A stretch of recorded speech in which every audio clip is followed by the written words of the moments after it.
সবাইকে স্বাগত দীপ্ত সংবাদে। সাথে রয়েছে দোলা ডলারের শুরুতেই জানাবো সংবাদ শিরোনাম। রাজধানী জুড়ে বেড়েছে ছিনতাই ও ডাকাতি, অস্ত্রের মুখে কেড়ে নেওয়া হচ্ছে মূল্যবান জিনিসপত্র। আইনশৃঙ্খলা পরিস্থিতির অবনতিতে স্বরাষ্ট্র উপদেষ্টার পদত্যাগ দাবি, বিক্ষোভকারীর আলটিমেটাম।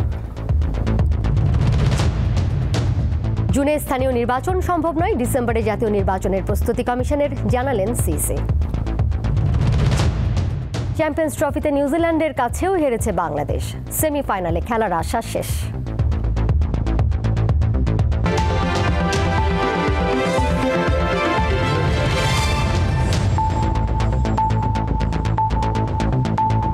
আইনশৃঙ্খলা পরিস্থিতির অবনতির কারণে স্বরাষ্ট্র উপদেষ্টার পদত্যাগ দাবি করে রাজধানী সহ বিভিন্ন স্থানে বিক্ষোভ হয়েছে।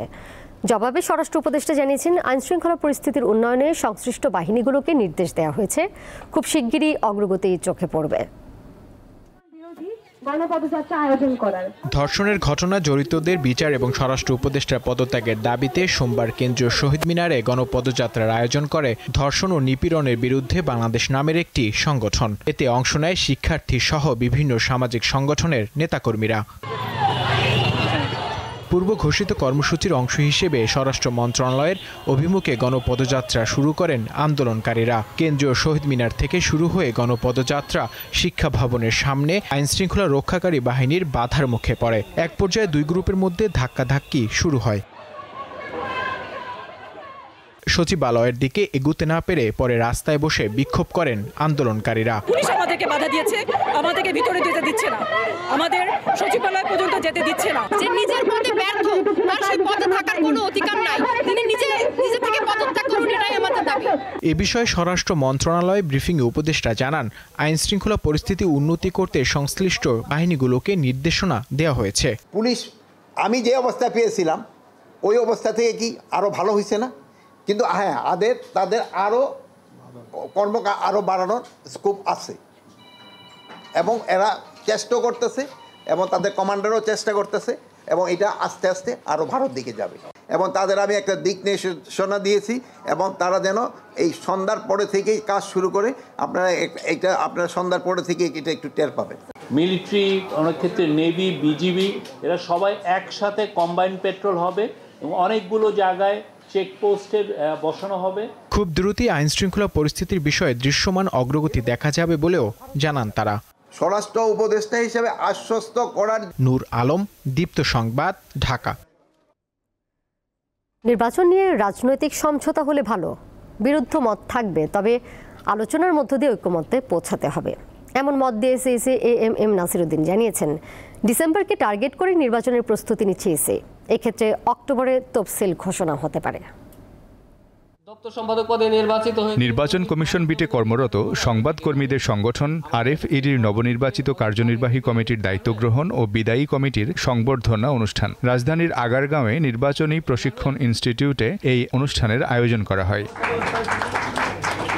এতে যোগ দেন প্রধান নির্বাচন কমিশনার এএম নাসিরউদ্দিন ও অন্য কমিশনাররা। অনুষ্ঠানে সিইসি জানান, একটি অবাধ, সুষ্ঠু ও নিরপেক্ষ নির্বাচনের জন্য অঙ্গীকারাবদ্ধ বর্তমান কমিশন। এ লক্ষ্যে একটি স্বচ্ছ ভোটার তালিকা হালনাগাদের কাজ করছে ইসি। আগে স্থানীয় না জাতীয় নির্বাচন, তা নিয়েও মত দেন তিনি। কালকে আবার পত্রিকা দেখলাম যে কেউ সাজেস্ট করতেন যে এটা জুন মাসের মধ্যে করে ফেলা সম্ভব।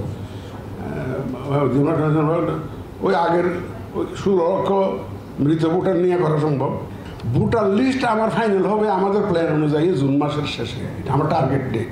সিইসি জানান, সীমানা নির্ধারণ নিয়ে 50টির বেশি আসনে 350-এরও বেশি আবেদন রয়েছে। এজন্য সরকারকে আইন সংশোধনের প্রস্তাব দিয়েছে ইসি। রাজনৈতিক বিতর্ক নিয়েও কথা বলেন তিনি। একটা ইলেকশন যখন হয়, রাজনৈতিক সমঝোতা হলে ভালো। প্রত্যেকটা দলের নিজস্ব একটা দৃষ্টিভঙ্গি আছে, তো সুতরাং তারা তাদের দৃষ্টিভঙ্গি থেকে কথা বলে। এবং আমি অত্যন্ত আশাবাদী যে এটা এক পর্যায়ে গিয়ে এটা সেটেল ডাউন করবে, এটা ইকুইলিব্রিয়ামে আসবে, এটা ভারসাম্যপূর্ণ একটা পরিবেশে আসবে। তিনি জানান, কমিশন আইন শৃঙ্খলা পরিস্থিতি সহ মাঠ প্রশাসনের কার্যক্রম পর্যবেক্ষণ করছে। আইন শৃঙ্খলা পরিস্থিতির বর্তমান অবস্থা ধারাবাহিক হলে নির্বাচন সম্ভব কিনা সেও প্রশ্নও ছিল তার কাছে। সারা দেশ যদি চায় যে একটা সুষ্ঠু নির্বাচন হোক, জনগণ যখন একত্রিত হবে, তখন দেখবেন যে ওই যে আইন শৃঙ্খলা পরিস্থিতি যারা সৃষ্টি করতে চায় তারা আর এটা সাহস করবে না। কারণ নমিনেশন ফাইল থেকে আরম্ভ করে, স্ক্রুটিনি থেকে আরম্ভ করে, উইথড্রয়াল থেকে আরম্ভ করে, আবার ওরা আপিল টাপিল করবে, সব কিছু, আবার ক্যাম্পেইনের জন্য সময় দেওয়া, এগুলো সব মিলে আমার তো 2 মাস তো লাগবেই।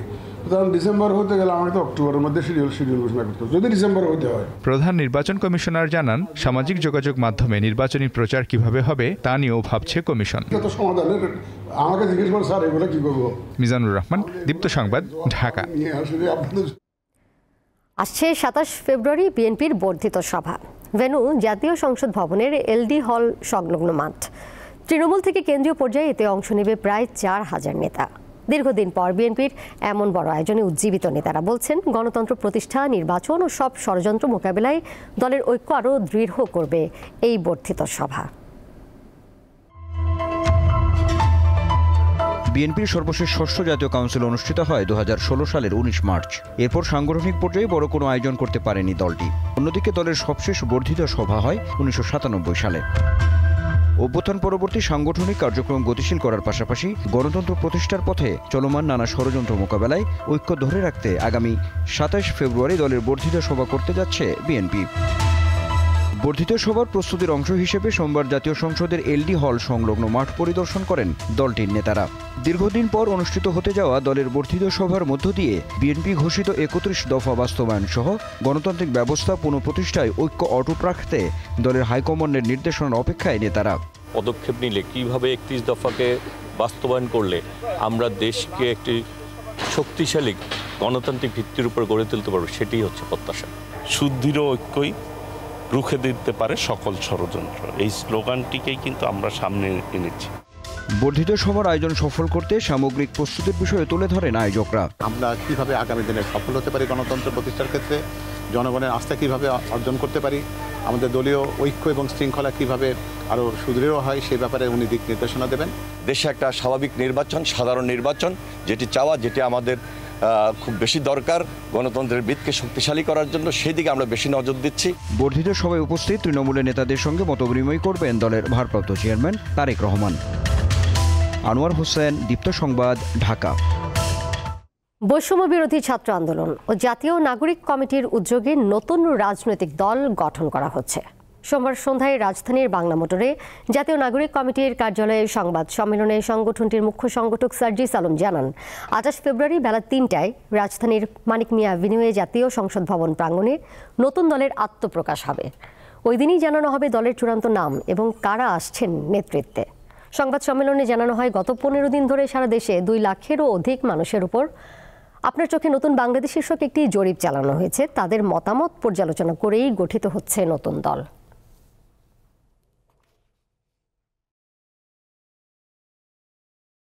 এই নতুন রাজনৈতিক দলের আত্মপ্রকাশ করতে যাচ্ছি। জাতীয় সংসদকে সামনে রেখে এই শপথটি করতে চাই।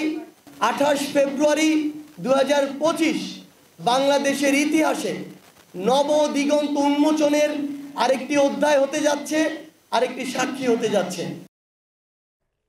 দেশের রাজনৈতিক দলগুলোর সদিচ্ছা না থাকলে বড় পরিবর্তন সম্ভব নয় বলে মন্তব্য করেছেন আইন উপদেষ্টা ডক্টর আসিফ নজরুল। সোমবার ঢাকা বিশ্ববিদ্যালয়ের মোজাফফর আহমেদ চৌধুরী অডিটোরিয়ামে আয়োজিত রাষ্ট্র সংস্কারে বিশ্ববিদ্যালয়ের শিক্ষার্থীদের ভাবনা ও প্রত্যাশা শীর্ষক সেমিনারে তিনি এই কথা জানান। আইন উপদেষ্টা বলেন, ছোট ছোট পরিবর্তনের জন্য জুলাই গণ অভ্যুত্থানে মানুষ জীবন দেয়নি, মানুষ বড় পরিবর্তন চেয়েছে। সবাই সংস্কারের কথা বলে, কিন্তু বাস্তবায়নের সময় এলে দলীয় স্বার্থটা বড় হয়ে ওঠে। কিছু সংস্কার আছে যেসব রাজনৈতিক দলগুলোর ক্ষমতা ভাগাভাগি সংক্রান্ত, তারা সেসব করতে চায় না।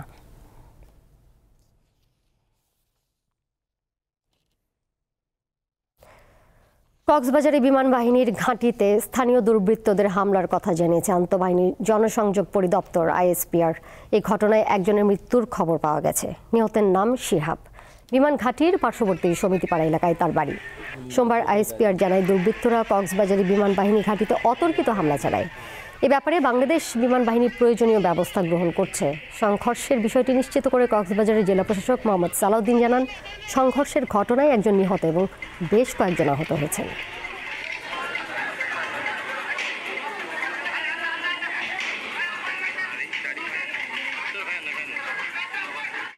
রাঙ্গামাটির বাঘাইছড়ি উপজেলার সাজেক ভ্যালি পর্যটন কেন্দ্রে ভয়াবহ অগ্নিকাণ্ডের ঘটনা ঘটেছে।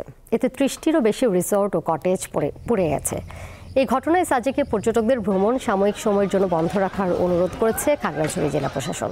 সোমবার দুপুর ১টার দিকে আগুন লাগে।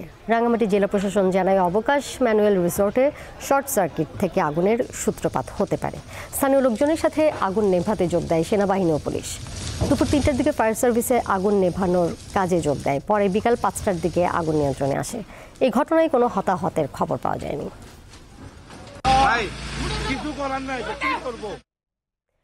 গ্রামীণ আমেজে ষষ্ঠবারের মতো ঋতুরাজ বসন্তকে বরণ করল ঢাকা বিশ্ববিদ্যালয় সাংস্কৃতিক সংসদ। তরুণ প্রজন্মের মাঝে বাংলা সংস্কৃতির শিকড় তৈরি ছিল এই আয়োজনের মূল লক্ষ্য।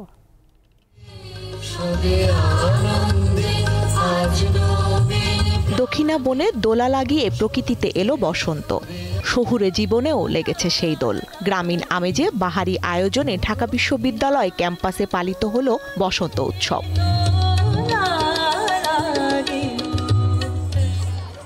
আলোচনা, গুণীজন সম্মাননা ছাড়াও বিশেষ আকর্ষণ ছিল নাগরদোলা, পুতুল নাচের ছন্দ, বায়োস্কোপ ও লোকজ মেলা সহ গ্রামীণ সংস্কৃতির বর্ণাঢ্য সব আয়োজন। বসন্ত তো পুরো মাস জুড়েই থাকে, তো সেই বসন্তটা উদযাপন করার জন্য এই প্রোগ্রামটা করা হচ্ছে। উৎসবেও খুব সুন্দর সাজিয়েছে, ভালোই লাগছে দেখতে। আমি এখানে অ্যাকচুয়ালি আমার কাজিনদের সাথে ঘুরতে এসেছি। টিএসসি প্রাঙ্গণে পায়রা উড়িয়ে অনুষ্ঠান উদ্বোধন করেন ঢাকা বিশ্ববিদ্যালয়ের উপাচার্য। তরুণ প্রজন্মকে দেশীয় সংস্কৃতির সাথে পরিচয় করানোর এই প্রয়াসকে স্বাগত জানান আগতরা। মনে হচ্ছে আমি একটা গ্রামীণ একটা ভাইবস পাচ্ছি। এখানে যে এরকম একটা ব্যবস্থা হয়েছে, এটা আমার কাছে মনে হয় যে সবার জন্য খুবই অন্যরকম একটা ভালো লাগার জায়গা। যে পরে বাসন্তী সাজে নাচে গানে ঢোলের বাদ্যে ঋতুরাজকে বরণে বের করা হয় বর্ণাঢ্য শোভাযাত্রা। স্বস্তিকা সিংহ, দীপ্ত সংবাদ, ঢাকা। এবারে ডেটলো হারপিক অমর একুশে বইমেলা।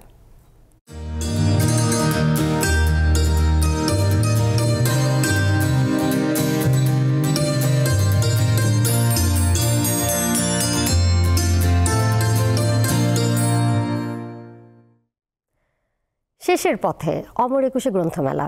লেখক, পাঠক, দর্শনার্থী আর প্রকাশকের পদচারণায় মেলার ২৪তম দিন ছিল উৎসব মুখর। এদিন নতুন বই এসেছে ৭০টি। অমর একুশে গ্রন্থমেলার ২৪তম দিনে তরুণ তরুণী আর পাঠকদের অংশগ্রহণে জমজমাট পুরো চত্বর।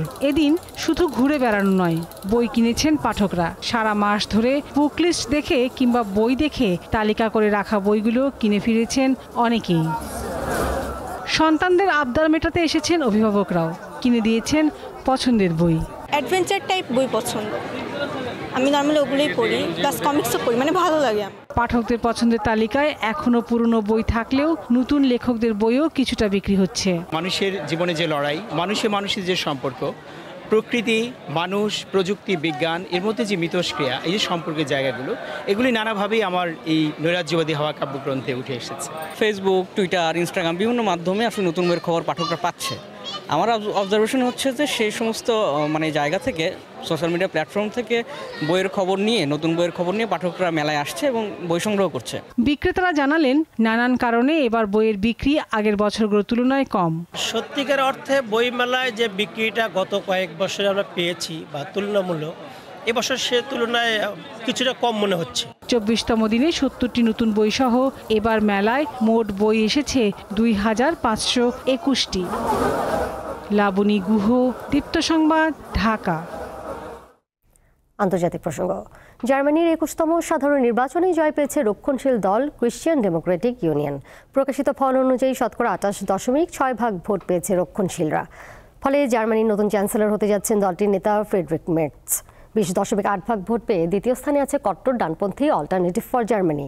আর বর্তমান চ্যান্সেলর ওলাফ শোলসের মধ্য বামপন্থী সোশ্যাল ডেমোক্রেটিক পার্টি আছে তৃতীয় অবস্থানে। কোনো দলই শতকরা ৩০% ভোট না পাওয়ায় জোট সরকার গঠন হবে।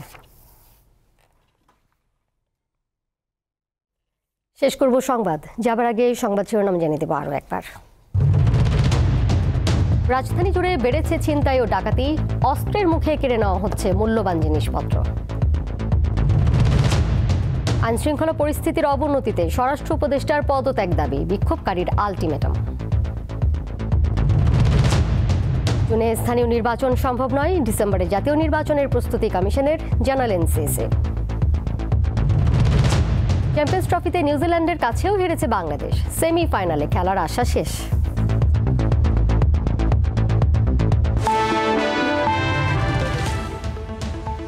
এই ছিল এখনকার মতো, এর সাথে বিদায় নিচ্ছে আমি দোলা ডালোয়েস। আরও তথ্য এবং বিনোদনের নানা খবরাখবর জানতে যুক্ত থাকুন দীপ্ত ডিজিটাল প্ল্যাটফর্মে। সবাইকে ধন্যবাদ।